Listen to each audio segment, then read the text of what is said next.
Hello दोस्तों, good morning. फिर से एक बार आप लोगों को स्वागत है अपना चैनल जेपीएससी विद अमन में। मैं अमन। आज हम आप लोगों को बता दें, जितने भी सेमेस्टर 5 के स्टूडेंट हैं सभी के लिए ये हेल्पफुल क्लासेस होंगे। जितने भी कोर 11 पढ़ रहे हैं उनमें से जितना पढ़े हैं उसमें से सबसे ज़्यादा मोस्ट इंपॉर्टेंट क्वेश्चन है उदारवाद की परिभाषा दे एवं इसके सिद्धांतों को वर्णन करें।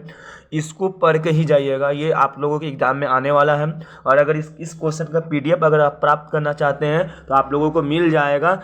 जाइए टेलीग्राम पे जेपीएससी विद अमन को सर्च कीजिए, वहाँ से ज्वाइन करके आपको मिल जाएगा, नहीं तो डिस्क्रिप्शन में लिंक है वहाँ से भी आपको प्राप्त हो जाएगा।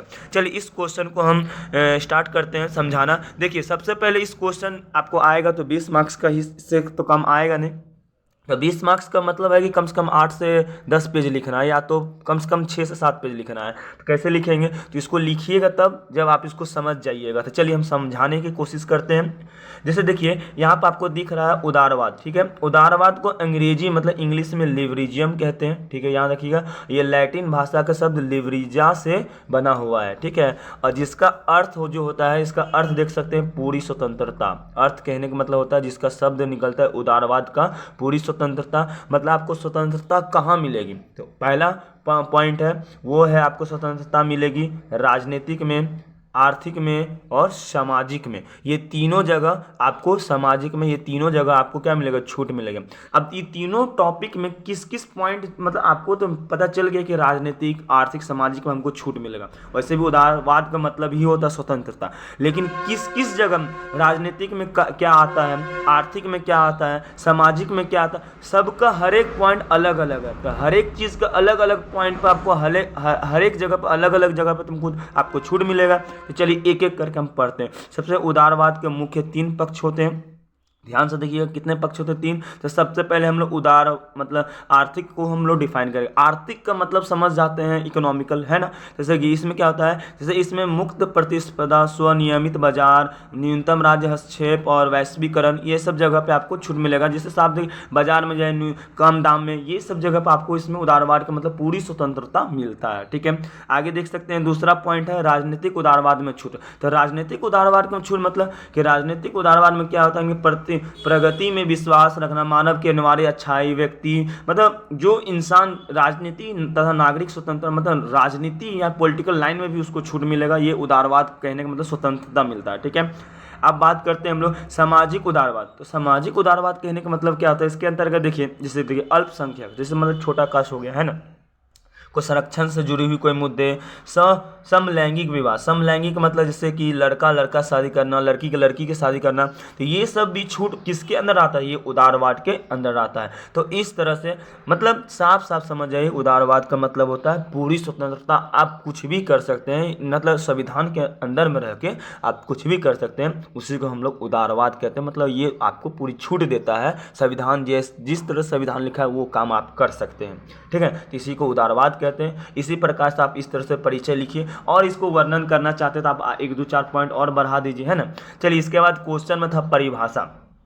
परिभाषा कहने का मतलब होता है कि उदारवाद एक राजनीतिक और नैतिक दर्शन है जो व्यक्ति के अधिकारों, स्वतंत्रता, शासकों के सहमति, राजनीतिक समानता, निजी संपत्ति के अधिकार और कानून के समक्ष समानता का अधिकार। मतलब देखिए उदारवाद का मतलब साफ साफ आप बोलते हो कानून के समक्ष भी समानता, सबका सेम भाव होना चाहिए, सबको छूट मिलना चाहिए। इसी को हम लोग साफ साफ बोल सकते हैं उदारवाद। लेकिन इसको बहुत सारे विद्वानों ने, इसी प्रकार से बहुत से विद्वानों ने इसको उदारवाद को परिभाषित किया है, जो निम्नलिखित है। तो चलिए निम्नलिखित में से सबसे पहले हम लोग देखेंगे मिकारवन के अनुसार। मिकारवर्ग एक विद्वान है, ये क्या कहते हैं चलिए देखते हैं।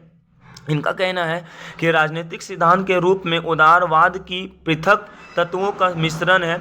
इनमें से एक लोकतंत्र और दूसरा व्यक्तिवाद है। मतलब कहने का मतलब है कि लोकतंत्र जिसे होता है, डेमोक्रेसी का मतलब ही होता है मतलब बोलो तो डेमोक्रेसी बोलो या डेमोक्रेसी बोलो, या तो तुम बोलो इंडिपेंडेंस। इंडिपेंडेंस भी बोल सकते हैं उदारवाद का मतलब, लोकतंत्र या तो लोगों का तंत्र भी बोल सकते हैं ना। ये दोनों बातों को ये रखते हैं, ठीक है। आप देखेंगे डेरिक हीटर के अनुसार, डेरिक हीटर क्या कहते हैं, जैसे देखिए कि स्वतंत्रता उदारवाद का सार है।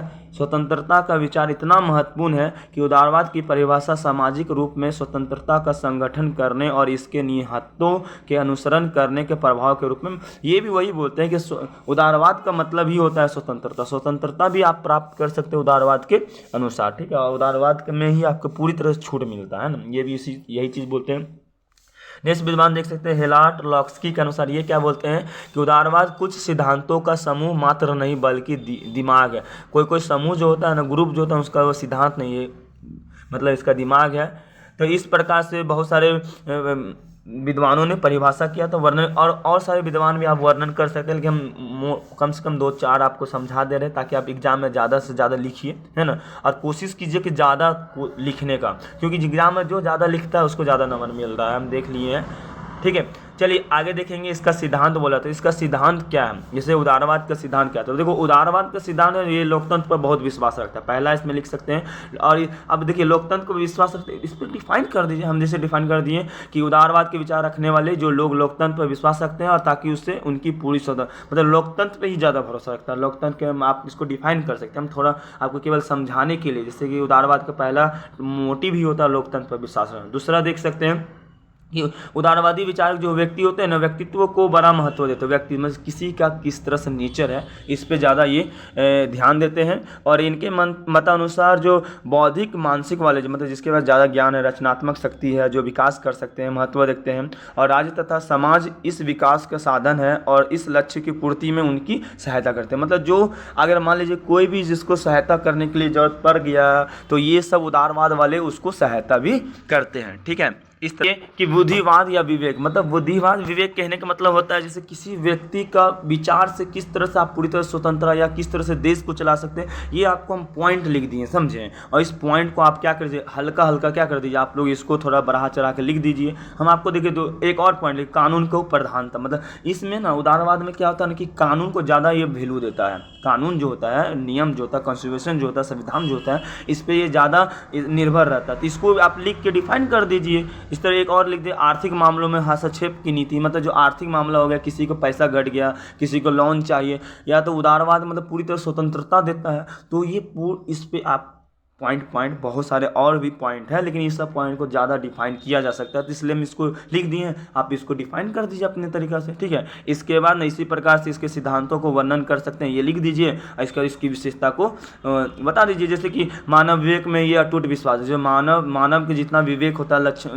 जिसमें कुछ करने की क्षमता होती है, इससे ज़्यादा विश्वास रखते हैं। और लोकतंत्र पर ये पूरा भरोसा करते हैं, पूरी तरह से स्वतंत्रता देता है, कानून को ये सुरक्षितता देता है। तो ये भी लास्ट में अपने तरफ से विशेषता लिख दीजिए। तो इस प्रकार से आप अपना आंसर को एंड कर दीजिए, ताकि देखो एग्जामिनर क्या चाहता है कि अपने से आंसर लिखना था, हम हर एक चीज़ को अपने से आपको समझाने का कोशिश किए। इस तरह से आप आंसर को एंड कर दिए। फिर मिलेंगे नेक्स्ट क्लास में, तब तक के लिए बाय बाय। और आपको बता दें नेक्स्ट क्वेश्चन बहुत जल्द आ रहा है, तो इसलिए आप लोग कोशिश कीजिए सब क्वेश्चन को लाइन बाय लाइन देखने का, ताकि हर एक क्वेश्चन जो है ना एक दूसरे से कनेक्टेड है। तो आपको पिछला क्वेश्चन देखिएगा तो ही अगला क्वेश्चन आपको समझ में आएगा, ठीक है।